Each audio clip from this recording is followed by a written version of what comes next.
Hello and welcome to बाइक्यूल्स। आज के लेक्चर में हम बात करेंगे ट्रांसफॉर्मिंग प्रिंसिपल के बारे में। तो बेसिकली अगर थोड़ा सा बैकग्राउंड में जाएं तो हमें पता है कि जो फ्रेडरिक मिशर थे, इन्होंने क्या किया था, एक बैंडेड में पस सेल्स को एनालाइज किया था और वहाँ इन्हें कुछ एसिडिक सब्सटेंस मिला था जिसका नाम इन्होंने न्यूक्लियन रख दिया था, है ना। पर इन्हें ये नहीं पता था कि ये डीएनए है। और फिर हमने ये भी पढ़ा हुआ है कि मेंडल ने इनहेरिटेंस के पैटर्न्स को स्टडी किया था, है ना, जिसमें उन्होंने कहा था कि फैक्टर्स हैं जो ट्रांसमिट होते हैं एक जनरेशन से दूसरी जनरेशन, पर इन्हें भी एग्जैक्ट नहीं पता था कि ये जेनेटिक मटेरियल है और ये एक्चुअल में डीएनए, आरएनए या प्रोटीन है या क्या है ना। तो यानी कि अभी भी काफ़ी टाइम तक नहीं पता था कि जेनेटिक मटेरियल क्या है। तो इसके लिए जब जेनेटिक मटेरियल की खोज चल रही थी तो काफ़ी सारे एक्सपेरिमेंट परफॉर्म किए गए। सबसे पहला जो एक्सपेरिमेंट था वो फ्रेडरिक ग्रिफिथ ने किया, है ना, और इसी एक्सपेरिमेंट को हम ट्रांसफॉर्मिंग प्रिंसिपल भी बोलते हैं। तो बेसिकली हुआ क्या था, फ्रेडरिक ग्रिफिथ ने 1928 में ये वर्क कर रहे थे एक बैक्टीरिया के ऊपर, जिस बैक्टीरिया को हम बोलते हैं स्ट्रेप्टोकोकस निमोनिया कोजिंग बैक्टीरिया के ऊपर ये वर्क कर रहे थे।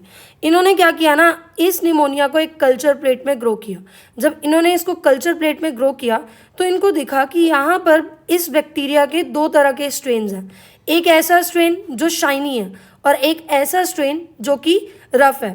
तो यहीं से इन्होंने दो स्ट्रेन्स की बात की, एक एस स्ट्रेन यानी कि स्मूथ स्ट्रेन और एक आर स्ट्रेन यानी कि रफ स्ट्रेन, है ना। अब होता क्या है, ये जो शाइनी स्ट्रेन है ना, यानी कि स्मूथ स्ट्रेन है ना, और एस स्ट्रेन है, इसमें क्या है ना कि ये वायरुलेंट है मतलब कि ये निमोनिया कोज कर रहा है, यानी कि डिसीज कोज कर रहा है ना।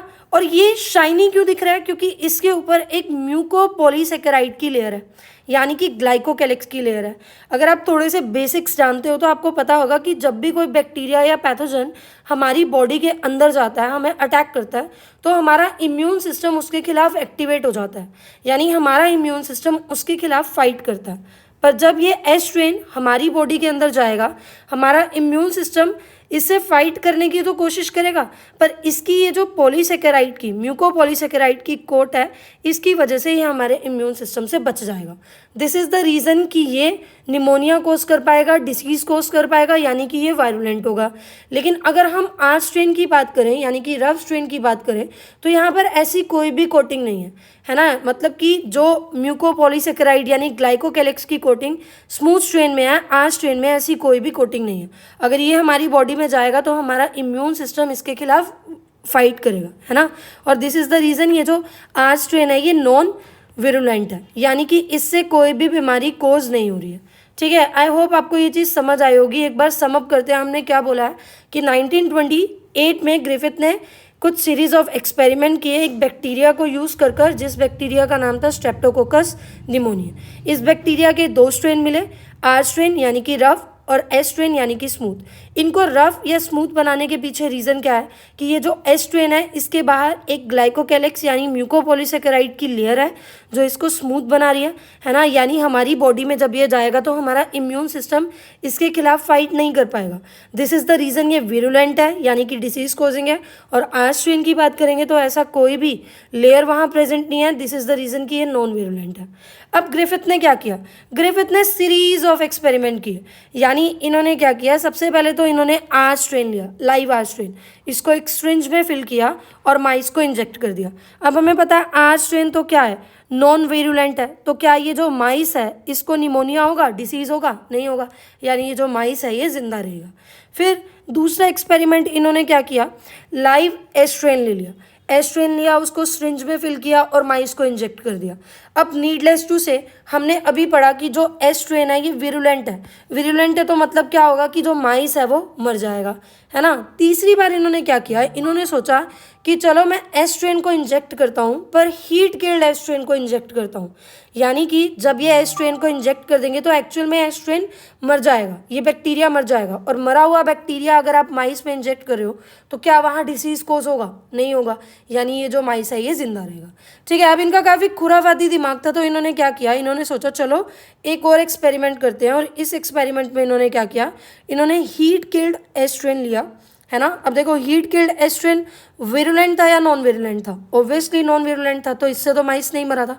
और लाइव आर्स्ट्रेन लिया, आर्स्ट्रेन भी नॉन विरुलेंट था, तो टेक्निकली आइडियली होना तो ये चाहिए था, क्योंकि हीट किल्ड एस्ट्रेन इसमें बैक्टीरिया मरा हुआ है और लाइव आर्स्ट्रेन ये नॉन विरुलेंट है, तो इनका मिक्सचर जब इंजेक्ट किया तो टेक्निकली तो माइस को जीना चाहिए था, है ना, पर माइस जो है वो मर गया, है ना। तो ये ग्रिफिथ काफ़ी हैरान हुए कि ऐसा कैसे हो गया कि जो हीट किल्ड एस्ट्रेन है ये तो मरा हुआ है, ये तो डिसीज कोज कर नहीं सकता, और आर स्ट्रेन भी क्या है, नॉन वायरुलेंट है ना। तो फिर ये माइस मरा कैसे। जब फिर इस मरे हुए माइस के ब्लड को इन्होंने एनालाइज किया तो देखा कि इस ब्लड के अंदर तो लाइव एस्ट्रेन है। अब ये काफ़ी हैरान कि यहाँ पर लाइव एस्ट्रेन कैसे आया, हमने तो हीट किल्ड एस्ट्रेन डाला था ना माइस के अंदर, तो यहाँ लाइव एस्ट्रिन कैसे आया और माइस मर कैसे गया। तो ये एक कंक्लूजन पे आए, इन्होंने कहा कि अगर हमें माइस के ब्लड में लाइव एस्ट्रिन मिल रहा है तो ज़रूर इस हीट किल्ड एस्ट्रिन में से कुछ ऐसा मॉलिक्यूल, कुछ ऐसी चीज़ ट्रांसफ़र हुई है जिसने आर स्ट्रेन के बाहर ग्लाइकोकैलिक्स की लेयर बना दी है। मतलब कि दोबारा सुनो ध्यान से, मैंने क्या कहा है कि इन्होंने ये कंक्लूजन निकाला कि इस हीट किल्ड एस स्ट्रेन में से कुछ ऐसा मॉलिक्यूल आर स्ट्रेन के अंदर गया है जिसकी वजह से आर स्ट्रेन वायरुलेंट हो गया, है ना। और इन्होंने कहा कि इस चीज़ को हम नाम दे रहे हैं ट्रांसफॉर्मिंग प्रिंसिपल।